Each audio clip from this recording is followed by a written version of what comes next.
안녕하세요, 구독자님들. 저는 결혼 4년차 40대 초반의 여자입니다. 얼마 전까지 직장을 다니다가 임신을 하게 되며 퇴사를 하고 쉬고 있는 백수이기도 하고요.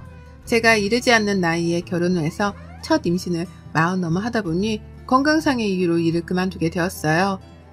지금은 아이 태교에 전념하면서 아무것도 하지 않고 사는 이 패턴에 크게 만족을 하며 사는 중이었습니다. 이 평화를 뚫고 소리 소문 없이 마음을 뒤흔들어 놓은 저희 시어머니 때문에 사연을 들고 와봤습니다. 자리에 오래도록 앉아있는 것도 허리가 아파서 잘 못할 짓인데 시어머니에 대한 고자질을 하려고 하니 벌써부터 속이 시원해서 엉덩이가 묵직하게 내려앉는 기분이네요. 어디 한번 지금부터 거짓 하나 보태지 않고 적나라히 고해보도록 하겠습니다. 저희 남편은 저보다 5살이 많아요. 저보다도 남편이 늦은 나이에 결혼했던지라 둘 다 주변 어른들의 성화가 꽤나 컸습니다. 결혼을 하긴 할 거면 차라리 애부터 만들어 시게 데리고 들어가라는 말까지 드려야 했죠. 저희 시어머니한테서 말입니다. 그 정도로 어머님은 당신 아들 장가 보내기 프로젝트에 목을 매셨고 그로 인해 저는 제대로 된 기분다운 기분조차 내지 못한 채 주변 성화에 떠밀려 식을 치렀어요. 이왕이면 내가 좋아하는 계절에 좋아하는 식장에서 기분 좋은 마음으로 식을 치르고 싶었는데 이왕 할 거면 더 빨리 좀 하라고 보채는 시어머니 때문에 뜬금없이 한여름에 이름 모를 동네 식장에서 식을 치렀습니다. 지금까지도 그때 내 주장을 마음대로 펼치지 못한 것이 천추의 한으로 남아있을 만큼 저에게는 결혼식이 그리 좋은 기억이 못 되네요. 아무튼 이때 일을 계기로 저는 우리 시어머니의 성질이 꽤나 급하시다는 걸 알았습니다. 그냥 아들 자식 장가를 보내고 싶어 하는 마음이 커서 그런 것도 있었겠지만 겪고 나서 보니 평소 살아가는 중에도 성질 급한 모습들이 군데군데 튀어나오더라고요. 다 같이 식구들끼리 모여 오랜만에 밥을 먹더라도 국이 다 식으면 맛이 없다며 식구들이 자리에 채 앉기도 전에 수저를 뜨셨어요. 급하게 먹는다고 쩝쩝거리는 소리를 내는 건 너무나 당연지사였고 그 밖에도 시어머니랑은 어디 밖을 함부로 돌아다니기가 힘들었습니다. 조금만 걸음이 느려도 빨리 걷지를 못한다며 앞에서 떽떽거렸거든요. 조금만 길거리에서 가고자 하는 식당 혹은 방향을 헤매기라도 하면 계란과 미리 알아오지 못했다면서 답답하다고 또 궁시렁거리셨고요. 하여간 저하고는 하나도 맞질 않는 분이셨어요. 그러니 제가 임신을 하고 몸조리를 하겠다며 집에 있는 동안에 시어머니를 만나려고 할 생각 따위는 하지도 않았고요. 제 정신건강에 좋지 않을 것이라는 걸 그 누구보다 스스로 잘 알고 있었으니까요. 하지만 어머님의 마음은 저의 의도와는 달리 더욱 크게 요동쳤습니다. 저는 단지 어머님이랑 잘 맞지 않고 같이 있어봤자 좋은 소리를 하나도 못 들을 게 뻔하니까 임신을 한 동안만이라도 제발 안 볼 수 있을 만큼 안보려 했어요. 일전에 코로나가 오래도록 있기도 했고 그래서 겸사겸사 이 시기를 기회로 태교에만 잘 전념하자 싶었던 거죠. 실제 제가 노산이기도 하고요. 그런데 어머님이 저의 태도에 많이 섭섭했다고 하시는 거예요.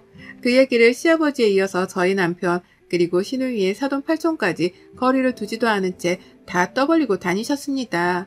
며느리가 잘 연락도 안 하고 연락을 해도 무심하게만 굴고 그래서 자신이 많이 외롭고 가뜩이나 갱년기로 고생 중인데 갱년기 증상이 더욱 심해지는 것 같다고요. 저를 천하의 나쁜 며느리로 한순간에 둔갑을 시키셨더라고요.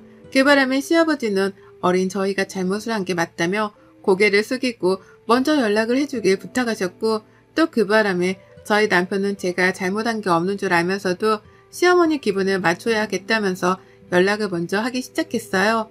여기저기서 저희가 참 무심하고 정없다고만 평가를 해드시니 저도 어느 순간 분위기에 휩쓸려서는 또 먼저 어머님께 안부 연락을 하기 시작하고 있더라고요. 커플의 나이가 늦었다면서 결혼식도 분위기에 휩쓸려 치렀었는데 이번에도 똑같이 그 비슷한 분위기 속에서 시어머니가 원하시는 대로 해드리고 있었던 겁니다. 그리고 그러는 과정에서 한번 시댁을 찾게 되었는데요.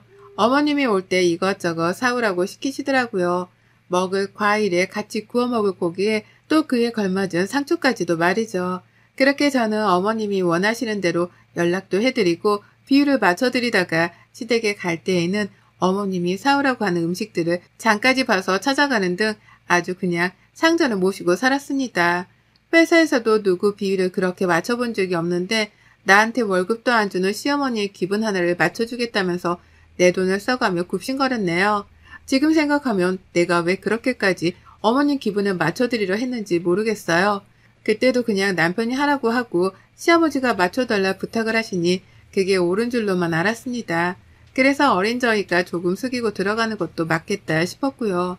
그치만 이게 갈수록 심해지더라고요. 보통 사람이 베품을 당하면 똑같이 갚아준다거나 고맙다고 성의 표시 정도는 하잖아요. 아무리 그게 가족이라고 할지라도 가족이라면 더더욱 고맙단 말을 해주고 살아야 하는 걸 테고요. 하지만 저희 어머님의 반응은 좀 달랐습니다. 뜨뜻미지근했달까요? 뭘 사오라고 해서 사가더라도 고맙단 말은커녕 꼭 불만을 표출하셨죠. 왜 이것밖에 안 사왔는지 혹은 저렴한 걸로 일부러 골라 사온 게 아니냐며 핀잔을 주시며 말입니다. 하루는 어머님이 말도 없이 집에 찾아오신 적이 있었어요. 그냥 제 뱃속 아이가 궁금하다고 하면서 남편 퇴근 시간에 맞춰 오셨더라고요. 집 앞에서 남편이랑 먼저 만나서는 말이죠. 그런데 집에 들어오자마자 저한테 카드를 달라 하시는 거예요.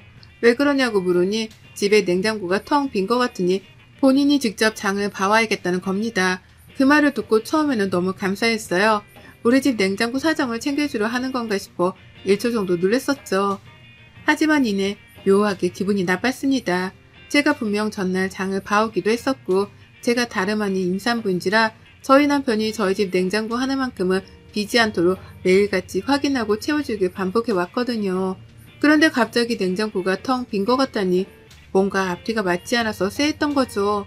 하지만 눈앞에서 제 카드를 정확히 꼬집어 달라고 하는 어머님께 안 주겠다는 거절을 할 수는 없었습니다. 그래서 제 카드를 드렸고 어머님은 그 카드로 집 앞 슈퍼에 가서 남편이랑 같이 장을 봐오셨는데요. 죄다 동네 약과 과자에다가 뻥튀기, 딸기, 아이스크림 등 제가 좋아하지 않는 것들만 담아 오셨더라고요. 남편이 같이 갔었기에 제 입맛을 잘 알았을 텐데도 제가 싫어하는 것만 잘도 골라오셨답니다. 그리고 전 그제서야 알아차렸죠. 어머님이 그냥 내 카드로 내 돈을 긁고 싶어서 장을 봐오겠다고 하신 거라는 거 말이에요. 우리 시어머니는 그런 분이셨습니다. 퇴직을 하고 난 후에는 퇴직금도 받았을 거라는 말까지 하면서 제 돈을 더 써야겠다는 뉘앙스도 잘 뱉어내곤 하셨죠. 그런 어머님 앞에서는 쪼잔하다는 소리를 들을까 싶어서 입을 다물었지만 저도 나름 화풀이를 해야겠다면서 열심히 남편을 몰아세우곤 했습니다. 그러면 남편이 시어머니를 대신해 저에게 사과를 해주긴 했거든요. 그걸 보며 저는 화를 삭히곤 했고요. 그러다 얼마 전 제 생일이 있었는데 그보다 앞이었던 한 달 전에 시어머님이 또 연락을 하셨답니다. 집으로 오겠다고 하는데 도저히 시어머니랑 같이 있기가 힘들 것 같아서 몸이 아프다는 말을 했었어요. 그리고 이건 사실이었습니다. 가뜩이나 노산인데 평소에 시어머니로부터 알게 모르게 받는 스트레스가 커서인지 배가 너무 땡겨서 병원도 갔었고요. 절대 안정을 취하라 하길래 남편을 출근시켜놓고 내내 누워만 있었어요. 혹시나 싶어서 남편을 출근하는 길에 먹을 걸 침대 옆에다가 쌓아놓기까지 했고요. 그랬기에 저는 시어머니를 볼 힘도 없었고 몸이 안 좋으니 다음에 와달란 대답을 드리고는 전화를 종료했습니다. 그런데 이런 제 말에 시어머니가 시아버지께 이상한 말을 돌려 전했더라고요. 며느리가 자기 보기 싫어서 오지 말라고 딱 잘라 거절을 했다고 말이에요. 그 바람에 시어머니 사랑이 대단한 시아버지는 또 아들한테 전화를 해서는 그러지 말라고 어디서 그런 걸 배워왔냐며 저를 대신 돌려 까셨고요. 남편은 집에 와서 저한테 하소연을 했습니다. 자기 엄마 때문에 미치겠다고 말이에요. 그리고 전 이 모든 상황을 지켜보고 또 여러 번 겪어보며 제가 해야 할 일을 알았습니다. 지금까지 해왔던 것처럼 또 굽신거리며 시어머니의 비율을 맞춰드려야지만 이 상황을 잘 넘길 수 있다는 거 말이죠. 늘 어머님은 우리가 굽신거리면서 미안했다고 사과를 해주길 바라는 분이셨기 때문에 이번에도 역시나 저희가 잘못한 건 없었지만 잘못을 한 입장인 것 마냥 숙이고 들어가고자 했어요. 저는 도무지 어머님께 뭐라 사과까지 할 기력이 없었고 결국 남편이랑 같이 돈을 모아서 선물 하나를 사드렸습니다. 50만 원짜리 지갑이었는데요. 그것도 시어머니가 오래전부터 가지고 싶다고 노래를 부르는 브랜드의 모델이었어요.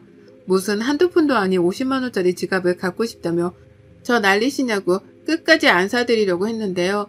그냥 타이밍도 그렇고 어머님이랑 쓸데없는 일로 기싸움을 하고 싶지도 않아서 딱 생각이 나던 그 지갑으로 골라 사드렸습니다. 그리고 그때부터 저는 무지막지한 인생의 회한을 느꼈네요. 왜냐면 시어머니의 입에서 제 생일이 될 때까지 고맙다는 소리 한 번을 듣지 못했거든요. 아들이랑 며느리가 빠듯한 형편에 돈 모아 지갑이라도 사들이면서 기분을 풀어주고자 하는 모습을 봤으면 적어도 고마웠다고 잘 쓰겠다면서 웃어주기라도 하는 게 사람이 할 도리잖아요. 적어도 인간관계를 맺고 살아가려면 그 정도의 성의나 모습은 보여야 하는 거잖아요. 그런데 어머님은 선물을 받고서도 가장 먼저 이렇게 말씀을 하시더라고요.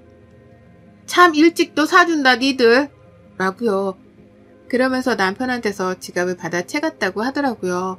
남편은 그게 또 섭섭하고 화가 나서 집에 오자마자 제 앞에서 하소연을 한참이나 했었고요. 아무튼지 간에 뭔 행동을 하더라도 저랑 맞는 건 하나 없었습니다. 제 마음에 들게 행동을 하신 적도 단 한 번도 없었고요. 언젠가 시어머니랑은 갈등이 커져도 커질 뿐 절대로 줄어들지는 않을 것이다 싶었는데요.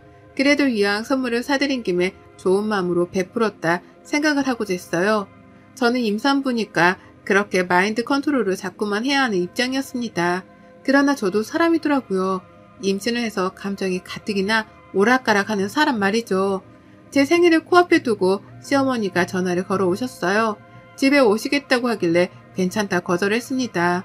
아무도 안 보고 그냥 쉬고 싶었으니까요. 그런데 어머님이 또다시 시아버지께 고자질이라도 하겠다는 뉘앙스로 말씀을 하시더라고요. 내가 말이야 저번에도 네 시아버지가 참고 용서해주라고 할 때 죽어도 싫었는데 네 시아버지 얼굴 보고 참았다. 어디 시어머니가 간다는데 못 본단 말을 잘도 하고 있냐? 이번에도 내가 이거 그대로 네 시아버지한테 말하면 네 시아버지 속이 어떻겠어? 가만 안 두지. 라고요. 기분이 찝찝하고 잘못을 한 게 없는데도 왜인지 꼭 시어머니한테 책 잡힐 것만 같은 기분이 드는 게 복잡했습니다. 내가 뭘 바라는 건가 싶어서 말이죠. 선물을 받았는데도 고맙단 말이 없고 오랜만에 연락을 해 무턱대고 오겠다고 하더니 오지 말라 하니까 또 그게 싫다며 싫은 소리를 하시고 말이죠. 하여간 종잡을 수 없는 부정적임이 저에게는 너무 크게 다가왔어요. 그러니 오지 말라고 한 걸 100번, 1000번 잘했다 싶었고 그 찝찝한 상태로 저는 제 생일까지 맞이했답니다. 별로 기분이 좋지도 않았고 생일인데 떨떠름 하더라고요. 내 기분을 시어머니가 완전히 망쳤다는 생각에 이미 생일임에도 불구하고 화는 나 있었고 좋지 못한 기분으로 남편을 출근시킨 후 하루 종일 거실에 앉아 TV만 멍하게 봤습니다. 웬일인지 밥맛도 없고 또 무기력해서 소파랑 한시도 떨어지지 않으려 하는 중이었어요. 그런데 그때 밖에서 소인종이 울리더라고요. 누가 집에 찾아온 겁니다. 솔직히 놀랐어요. 그리고는 이내 잠깐 생각했죠. 우리 남편이 생일이라며 보낸 선물 택배가 도착한 게 아닐까 하고요. 어느 여자든 솔직히 이런 선물을 내심 바라곤 하잖아요. 그런데 그 잠깐의 설렘은 문을 열면서 산산조각처럼 부서지고야 말았습니다. 시어머니셨거든요. 제 집 앞에 시어머니가 오겠다는 말씀도 안 하고 서 있었어요. 놀라 서 있는 저를 보면서 멀쩡하구만 어디가 아프다는 거야 도대체? 라고 하면서 혼잣말을 하고는 집 안으로 들어오더라고요. 그러면서 봤습니다. 어머님의 손에 들려있는 조그마한 비닐봉투 하나를 말이죠. 얼핏 상표를 보니까 우리 집 근처에 있는 조그마한 옷가게에서 뭘 사셨나 보더라고요. 설마 했습니다. 설마 이게 내 건가 싶었죠. 그리고 아니나 다를까 어머님은 집에 들어오자마자 저한테 그 봉투를 건네주더라고요. 생일 선물이라면서 말이죠. 세상에 어머님한테 생일 선물을 다 받아보다니 솔직히 기쁨보다는 너무 놀래 몸둘 바를 몰랐습니다. 이럴 사람이 아닌데 왜 나한테 선물을 챙겨주는 건가 싶어 말이죠. 하지만 그런 놀람도 잠시 봉투를 집어드는데 정말 가볍더라고요. 깃털 같았어요. 아무것도 들어가 있지 않다고 해도 믿을 정도로 가벼웠습니다. 그리고 전 이내 그 안에 든 선물의 정체를 발견했어요.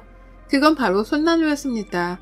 봉투를 자세히 보니 저희 집 근처 옷가게 봉투가 아니더라고요. 그냥 집에서 어머님이 안 쓰는 봉투 하나를 아무거나 집어 오셨던 거죠. 그리고 그 안에는 손난로 하나가 들어있었는데 가격이 밖에 적혀져 있더라고요. 2,000원이라고요. 그거 받아들고는 시어머니랑 손난로를 번갈아 쳐다봤습니다. 이게 뭐냐는 눈빛을 강렬하게 보내면서 말이죠. 그러자 어머님은 세상 착한 척 제 걱정이랑 걱정은 다 해주는 척을 하면서 아주 고상하게끔 말씀을 하더라고요. 아 이거 네 생일인데 빈손으로 오기는 뭐 하니까 내가 그중에 제일 좋은 걸로다가 샀다. 그 조그만 거에 2,000원이 뭐냐 2,000원이 라고요. 참 기분이 더러웠어요. 더러워도 정말 말도 못할 정도로 더럽더라고요. 며느리 생일인 걸 알면 하다못해 임산부니까 먹을 것이라도 사오면 좋으련만 그 와중에 돈을 아끼겠다고 한 건지 가장 저렴하게 판매를 한다는 그 가게로 가서는 손난로를 사오셨더라고요. 그러면서 가장 비싼 걸로 샀다며 2,000원짜리를 가지고 갖은 생색은 다 내셨답니다. 그러며 조그마한 난로가 2,000원씩이나 한다며 궁시렁거리기까지 하셨고요. 저는 그런 시어머니께 작지만 50만원이 넘는 값비싼 지갑 선물을 해드렸는데 어머님은 고작 2,000원을 가지고서 끝까지 생색이라니요. 정말 내가 뭘 위해서 이놈의 시어머니를 마주하고는 비위를 맞춰드리려고 하고 있나 싶었어요. 근데 더 웃겼던 건 핫팩을 주고 난 후 계속된 어머님의 그 생색이었습니다. 처음에 가장 비싼 걸로 골랐다는 말씀으로 생색은 더 이상 그만 내실 줄 알았는데요. 그 이후로도 계속 되더라고요. 괜히 핫팩을 한번 쳐다보면서 이거 고르느라고 애썼다 라고 한다든지 제가 당장 쓰지를 않으면 지금 당장 써봐. 임산부니까 손발이 차가울 거 아니야. 이거 끼고 있으면 돼 라고 하면서 자기 생일 선물을 얼른 써보라고 닥달까지 하셨어요. 준 사람 성의를 생각해서 눈앞에서 써보라는 것이었죠. 끝까지 선물을 주고도 이기적이기만 하셨던 겁니다. 그러다 급기야 제가 당장 핫팩을 쓸 일이 없어서 겨울이 찾아오면 쓰겠다고 대답을 했거든요. 차마 고맙단 말은 안 나왔고요. 그러자 어머님이 제 손에 들려있던 핫팩을 낚아채며 가져가는 거예요. 누가 봐도 화가 났다는 표정으로 말이에요. 그리고는 말씀하셨습니다. 에휴 됐다. 네가 안 쓸 거면 내가 써. 여기까지 오느라 얼마나 추웠는데 라고요. 그러면서 아주 당당하게 제게 주신 그 핫팩을 자기 손으로 가져가더라고요. 제가 포장도 안 뜯은 그걸 자기가 쓰겠다고 잠시의 여유도 주지 않으신 채로 가져가셨죠. 황당하기도 했지만 화가 났습니다. 방금 줘놓고서 제대로 된 대답도 안 듣고서는 멋대로 챙겨 가져가는 게 무슨 경우인가 싶었으니까요. 말해 뭐합니까? 또 성질 급한 시어머니가 기다려주기는커녕 이기적이게 자기 원하는 것만 말하고 행동하며 저를 엿먹이신 거였죠. 그것도 제 생일날 굳이 안 보고 싶은데도 찾아와서는 제 기분까지 더럽히시면서요. 결국 저는 그 자리에서 화가 나 참지를 못했습니다. 보통 같았으면 시어머니라고 눈치도 좀 보고 또 저러다 삐지지 않을까 싶어서 기분을 걱정해드리기도 했거든요. 그런데 더 이상은 그런 의뢰 위치에서 비위만 맞춰주는 행동을 못하겠더라고요. 그래서 어머님께는 당장에 집에서 나가달라 말씀드렸어요. 네네. 핫팩도 가져가시고요. 어머님도 이 집 나가주세요. 나가주시라고요. 라고 하면서요. 하지만 그냥 그렇게 순순히 나가버릴 어머님은 아니셨죠. 끝까지 못 나간다고 버티면서 저보고 말이 왜 그 모양이냐고 하시더라고요. 말투가 너무 건방지다는 소리였던 겁니다. 하지만 어쩌겠어요. 제가 기분 좋게 뭔가를 부탁드릴 상황도 아니었고 어머님은 이런 취급을 받아도 정당한 분이다 싶었는걸요. 그래서 저도 똑같이 나가달라고 어머니만큼이나 버텼습니다. 그러다 조금씩 언성이 높아지기 시작하면서 저는 아예 현관문을 열어버렸고요. 제가 현관문을 연 채로 목소리를 크게 질러대니 어머님은 이웃보기가 창피하셨는지 아유 내가 쟤를 어찌 말려 라는 황당한 말과 함께 가방을 챙겨 나가셨어요. 본인이 먼저 시비를 걸어오다시피 하셨으면서 이제와 저를 어찌 말리냐며 제가 잘못을 했다는 식의 뉘앙스를 보이더라고요. 그리고는 휙 나가버리는데 제가 제대로 사과조차 받지를 못한 것 같은 찜찜한 기분에 머리가 잠시 띵했답니다. 내가 잘못을 한 게 아닌데 왜 나한테 저러시나 싶어서 멍하다가 뒤늦게야 정신을 차리고선 어머님을 쫓아나갔어요. 할 말은 해야겠다 싶었으니까요. 저만치 앞에서 화가 나 씩씩거리면서 걸어가고 있는 시어머니가 보였는데 무조건 따라잡아야겠다 싶었습니다. 그래서인지 걸음도 평소 같으면 무거워 느릴 텐데 그 어느 때보다 가벼웠어요. 마치 뱃속아이가 저를 응원하겠다고 나선 것 마냥 말이죠. 시어머니를 거의 따라잡았을 때쯤에 이야 아니나 다를까 어머님이 시아버지랑 통화를 하고 계시더라고요. 그러면서 또 없는 말을 지어내듯이 힘들어 죽겠다며 제 흉을 보고 계신 겁니다. 며느리가 어째 저렇게 무뚝뚝하고 자기를 인정해 주려고도 하지 않냐 하면서 시아버지께 제가 참 버릇이 없었다고 고자질을 하고 계셨어요. 맘 같아서는 뒤에서 정말 손부터 날아갈 뻔했어요. 하지만 이내 저는 손을 날리긴 날렸지만 시어머니의 핸드백으로 그 손을 뻗었습니다. 핸드백을 뺏자마자 시어머니는 제가 무슨 도둑이라도 된다는 듯이 놀래 자빠지려 하시면서 가방을 사수하려 하더라고요. 엄매야! 라고 비명을 지르면서 말이죠. 하지만 이내 저는 그런 시어머니를 제압했답니다. 제압을 할 리도 없었어요. 바로 가방에 손을 뻗자마자 그걸 낚아챘고 그 안에서 딱 하나 지갑만을 사수했습니다.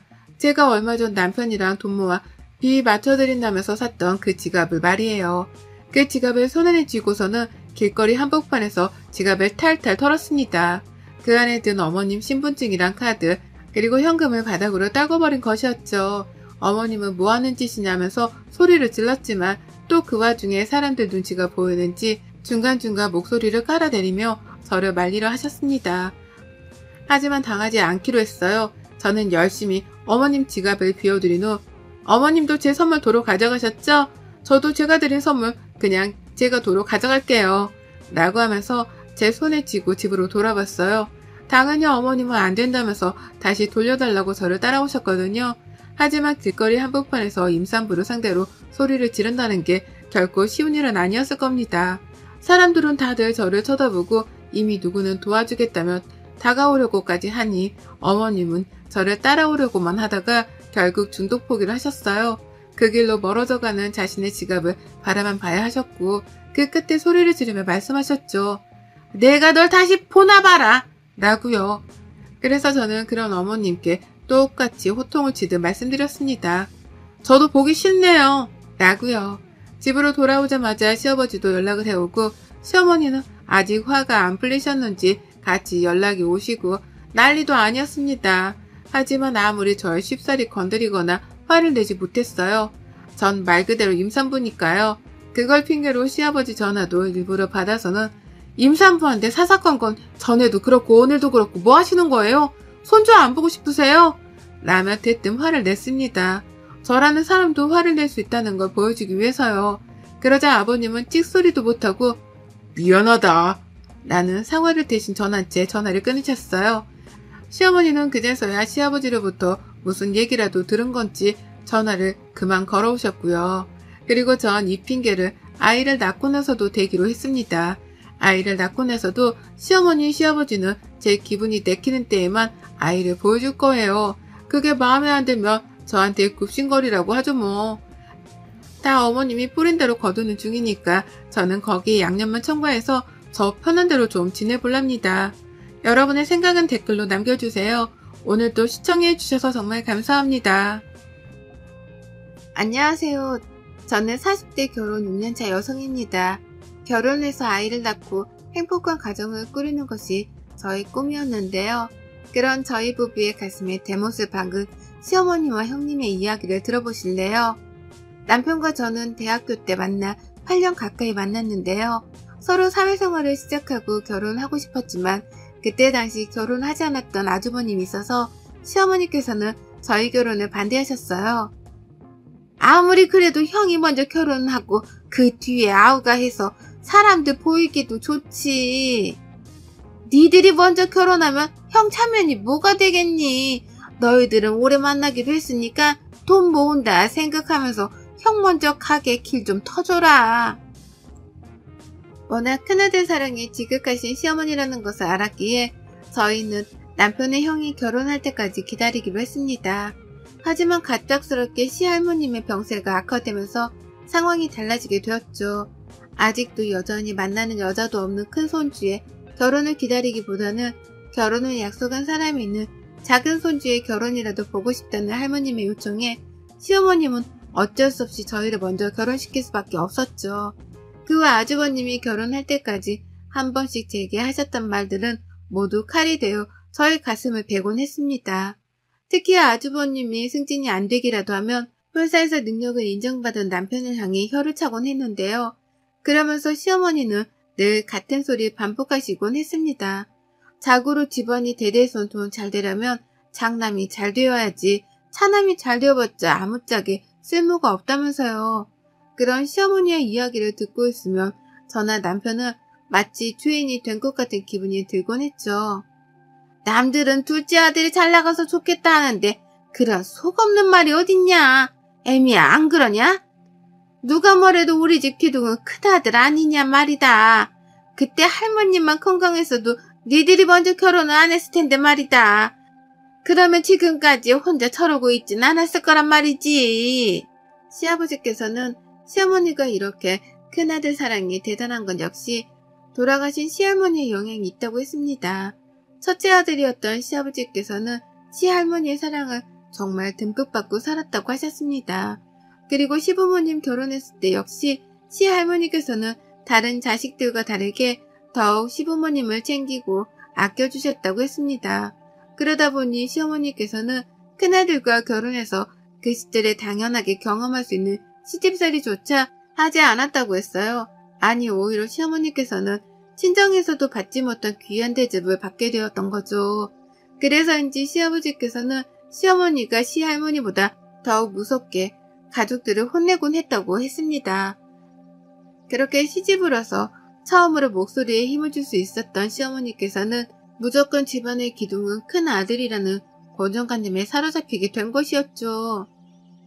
시어머니의 논리는 참으로 기가 막히곤 했죠. 시어머니께서는 아주버님의 결혼이 늦어지는 것도 저희 부부가 먼저 결혼을 했기 때문이라고 여겼으니까요. 그렇게 저희가 결혼하고 6년이 다 돼서야 아주버님께서도 정말 늦은 나이에 결혼하게 되었습니다. 그래서 저는 정말 진심으로 축하를 해드렸습니다. 왜냐하면 시어머니의 이유 없는 저희 부부에 대한 원망이 사라질 수 있는 거라 생각했기 때문이었어요. 그리고 정말 아주버님의 결혼과 동시에 저희 부부에 대한 원망이 사라졌습니다. 아주버님께서 신혼여행을 다녀온 뒤 처음으로 모든 가족이 함께 식사 자리가 마련되었습니다.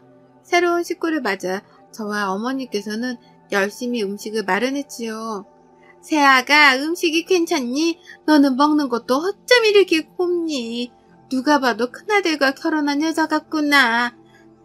나도 옛날에 결혼했을 때 어딜 가나 큰아들과 결혼했냐는 소리를 그렇게 많이 들었다.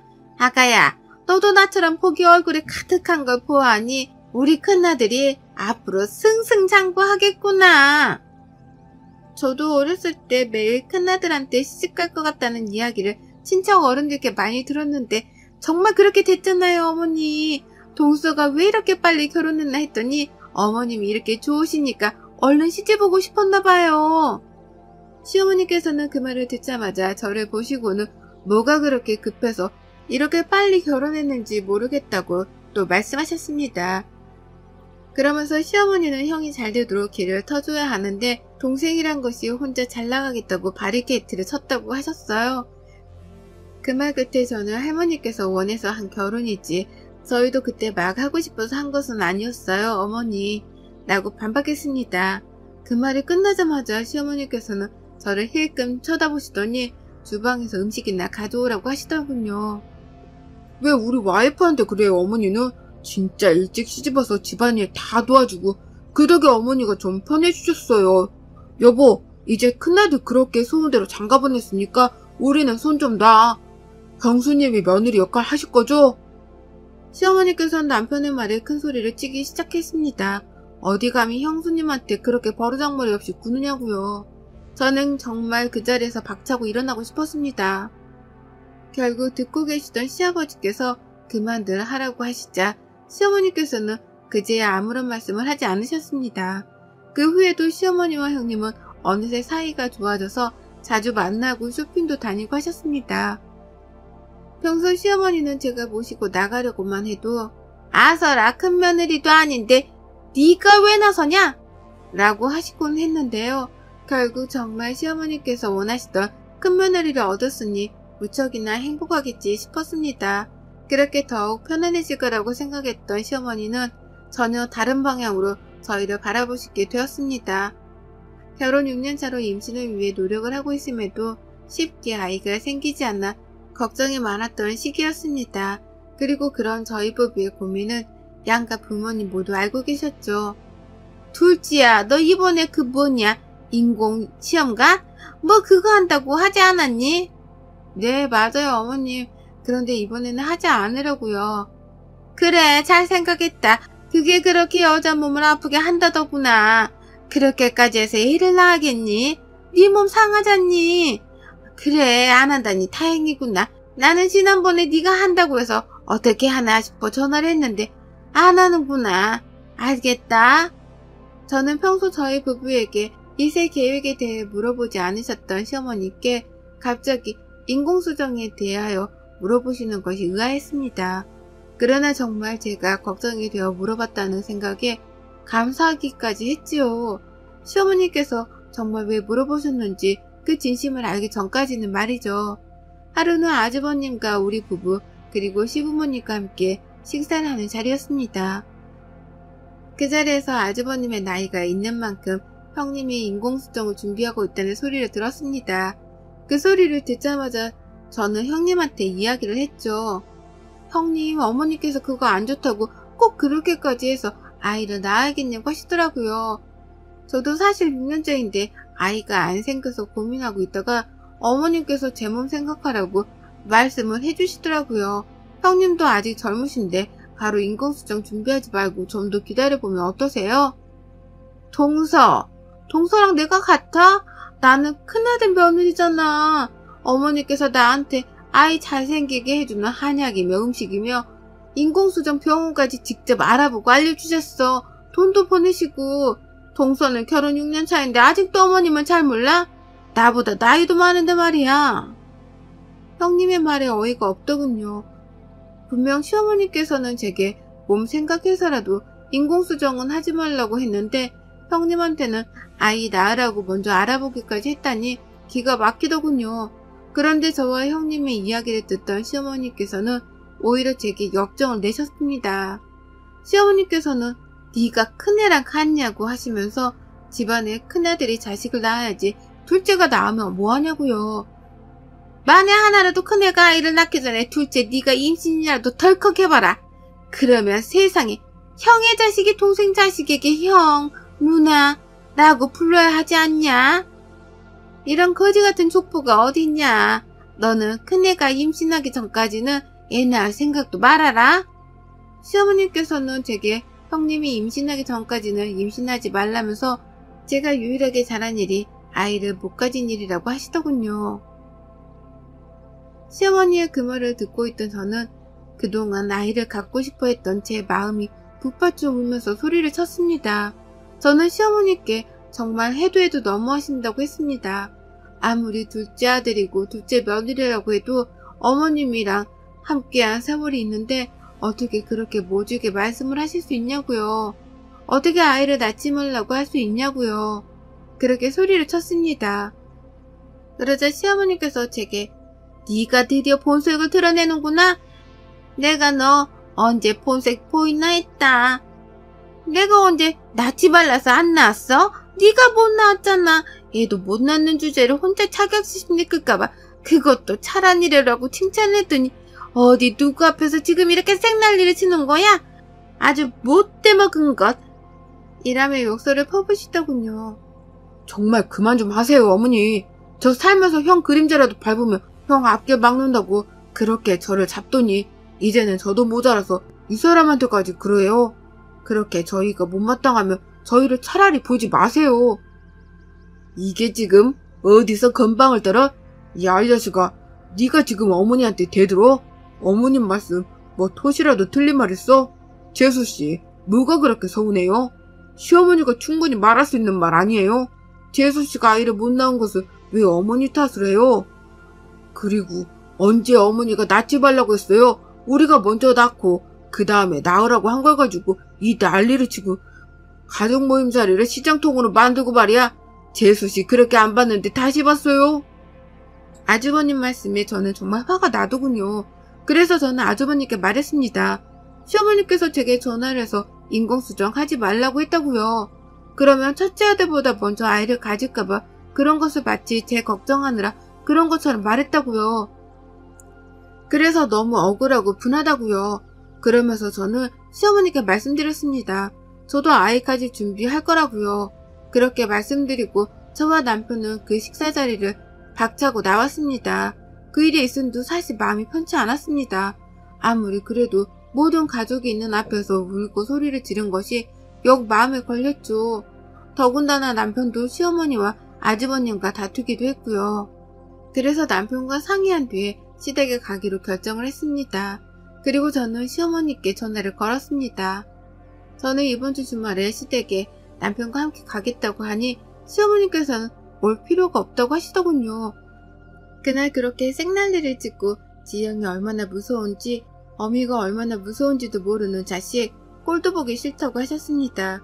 그리고는 제게 시어머니께서는 네가 그렇게 대드는 모습을 형님이 봤으니 큰애가 나를 얼마나 무시하고 불쌍하게 여기겠냐고 네가 한번 말해보라고 소리를 질렀습니다. 그리고 시어머니께서는 저와 남편을 향해 효도를 살아생전 단 한 번이라도 하면 소원이 없겠다고 했습니다. 시어머니의 말 끝에 아직은 찾아뵐 때가 아니라고 판단한 저는 일단 알겠다고 했습니다. 그러자 시어머니께서는 네가 지금 이야기를 해봐라. 너 얘를 낳을 거냐?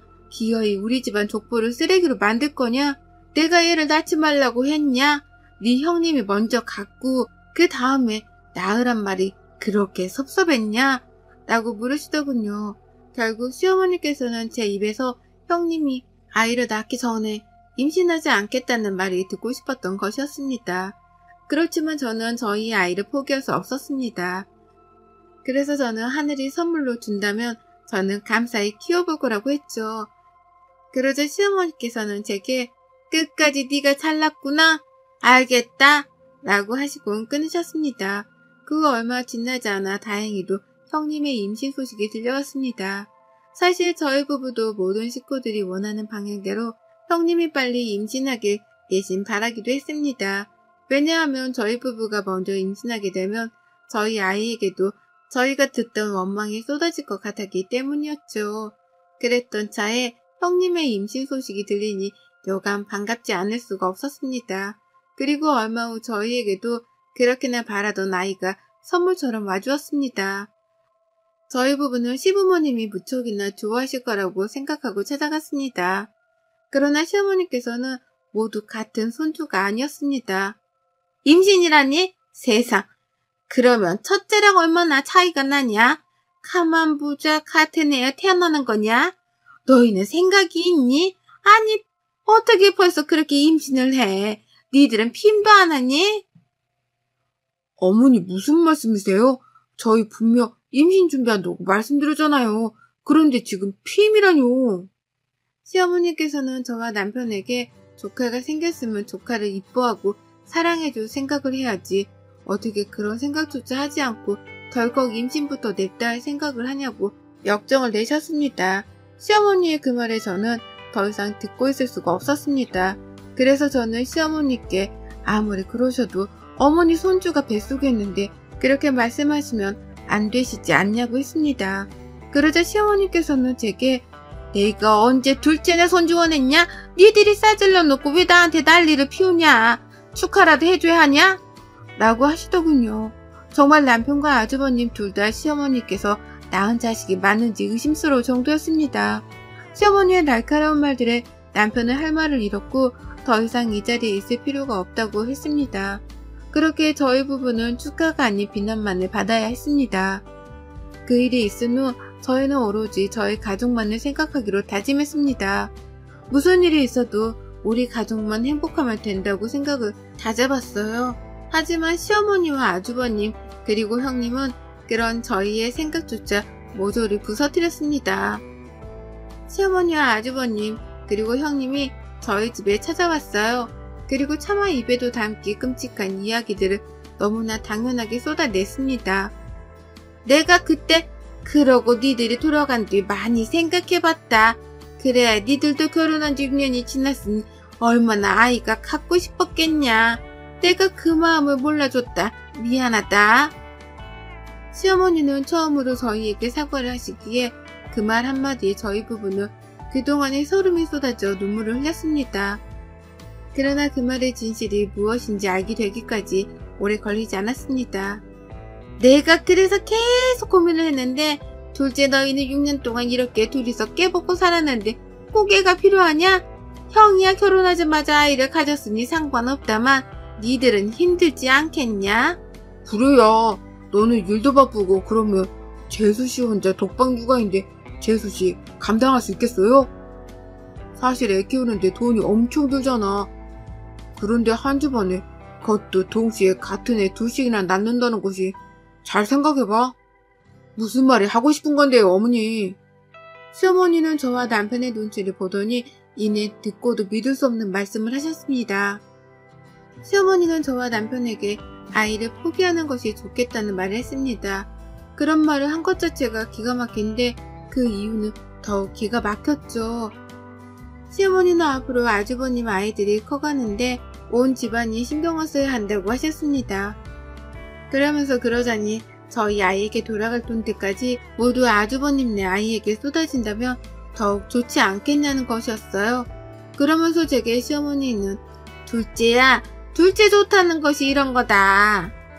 무자식이 상팔자란 소리 들어봤지? 너는 진짜 시집 차렸다. 어느 시애미가 애를 낳지 말라고 하겠니? 너희 둘이 놀러다니고 여행 다니고 하면서 니들끼리 살아라. 그리고 매달 조금씩 조카 키우는데 보태면 얼마나 좋겠니? 그러면 우리 집안에 판사, 검사 다 나오지 않겠냐? 네 형님이 워낙 똑똑하고 형은 말할 것도 없잖냐?